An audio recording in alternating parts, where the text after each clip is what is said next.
আজকের এই 24-এর আন্দোলন সফল হতো না। আমি আরো একটা কথা বলতে চাই, আজকে যারা বাংলাদেশে তাসের রাজনীতি কায়েম করতে চাচ্ছেন, দখলবাজির রাজনীতি কায়েম করতে চাচ্ছেন, তারা হুঁশিয়ার এবং সাবধান হয়ে যান। 24-এর এই আওয়ামী লীগ ফ্যাসিস্টের সরকারের এই পতন দেখে আপনাদের শিক্ষা নেওয়া উচিত।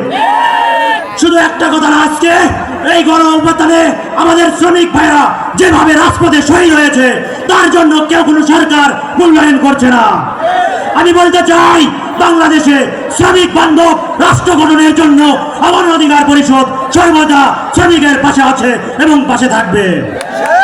আজকে বাংলাদেশের 2018 সালের কোটা সংস্কারের আন্দোলনের মাস্টার মাইন্ড এবং 24-এর কারা নির্যাতিত রিমান্ড খারা নেতা বিপিনুল হক নূরের নেতৃত্বে বাংলাদেশের রাজপথে গণ অধিকার পরিষদের ছাত্র, যুব এবং শ্রমিক অধিকার পরিষদ যেভাবে রাজপথে বুক চিতে দাঁড়িয়েছিল, এই উদাহরণ হয়ে থাকবে আগামীতে, ইতিহাসের প্রত্যেকটা পাতায় লেখা থাকবে।